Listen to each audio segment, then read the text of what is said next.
Hey guys, so recently my boyfriend Kevin and I took a 12-day road trip from Joshua Tree National Park all the way to the Redwood National Park across California.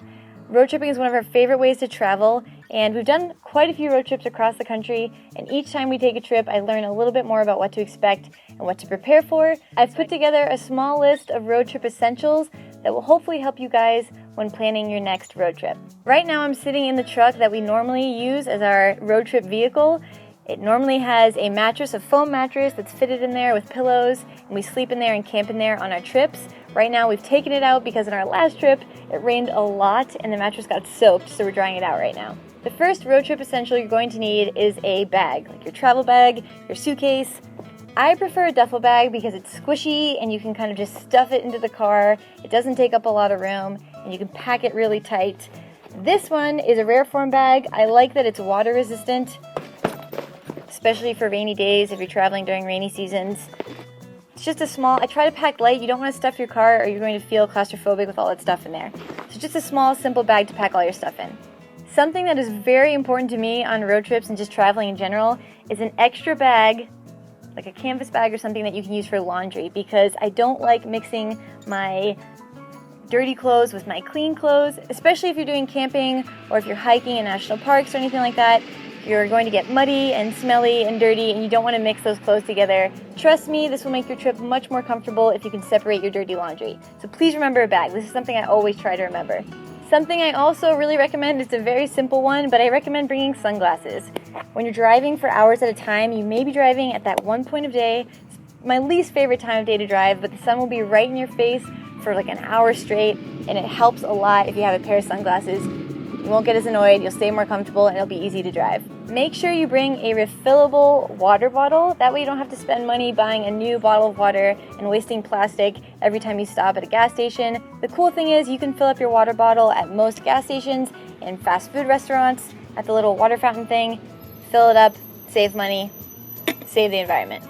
Now this is one you may not have thought of because most of us have smartphones and GPS, but remember to bring a map.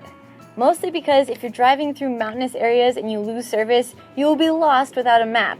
I know it seems like some ancient form of traveling, form of information, but it comes in very handy in those situations where you lose GPS. Make sure to bring mints as well. Sometimes you might have a 10-hour day or a 12-hour day where you're just driving, you don't have time to brush your teeth. Maybe you're staying with an old friend somewhere, you're spending the night at their house after traveling for 10 hours. You don't want to attack them with stinky road trip breath. Bring music, whether it's an iPod or CDs or cassette tapes, whatever you got, bring some music because sometimes driving at night and you can't enjoy the scenery, it can get really boring and you can get tired. Bring some loud, pumped up music that you can listen to keep you awake and focused when you're driving. Also, it's fun to have some sing-alongs with your driving partner. This is kind of a weird one, but I suggest that you bring some baking soda. This is why.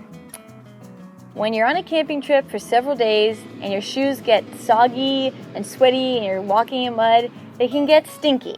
Baking soda is going to be your savior. Just sprinkle a little bit of that in your shoes, let it sit overnight, and in the morning you'll have fresh, non-stinky shoes. You don't want to have smelly shoes in your car. They'll smell up the whole thing.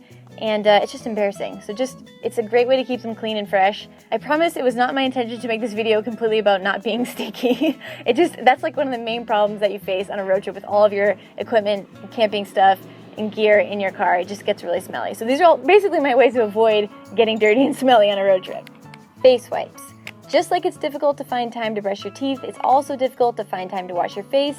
This is just a really simple way to pack this in your bag, and it's not messy at all. You can just quickly use it and you feel freshened up.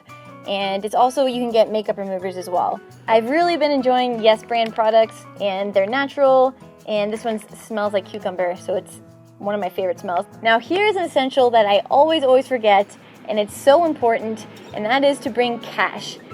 You may not expect to go onto toll roads, you may not know they're there, and then you pull up and you don't have cash, and you can get fined up to $30 if you don't have any cash on you. So it's not worth it, especially if the toll is just a couple of dollars. Make sure you have cash on you.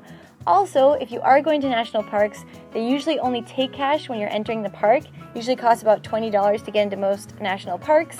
And if you're out there in the woods or wherever the national park is, it's unlikely that you're by an ATM. So you need to have cash on you at all times. for these circumstances. Otherwise, you will sorely regret it. If you are camping on this road trip, I suggest you bring some playing cards.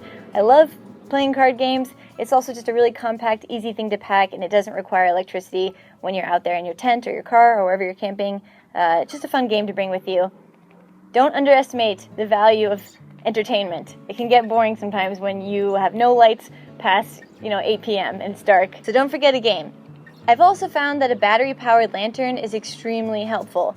Maybe when you're driving at night, you need to check something on the outside of your car and you're out in the middle of nowhere. It's helpful to have either a flashlight or a lantern. Also, it's absolutely inevitable that on your road trip you will lose something in between the seats of your car and you need to light it up to find it, especially if it's your car keys. I promise that will happen to you. So make sure you bring some kind of flashlight or lantern. If you're doing a cross-country road trip, it's very likely that you'll be spending time in nature, but also spending time in the city. And I don't like to pack too many things, so I like to pack a jacket that is good for both environments. I like this one specifically. I can definitely wear this in the city. I feel like it's stylish enough, but it's also super warm and durable and perfect for the outdoors. My very last road trip essential is a journal. Hopefully on your road trip you'll be making lots of fun memories and you don't want to forget them. I love looking back at old journals of memories that I have from my road trips or any kind of travels. And cameras are good too. Video cameras and cameras are great, but I always like to look back and read my thoughts of what was going on at the time. So those are my road trip essentials. Obviously you might need a few more things, but those are just the things that I absolutely think you should bring. Hopefully this was helpful to you guys. Let me know in the comments if there are any huge road trip essentials that you guys bring that I forgot. Also, make sure to subscribe if you like this video. Make sure you follow me on Instagram, Facebook, and Twitter to keep updated on our future travels. Also, I uploaded a ton of photos from our last trip, but if you haven't seen, go check them out. Thank you guys so much for watching, and I will see you next time.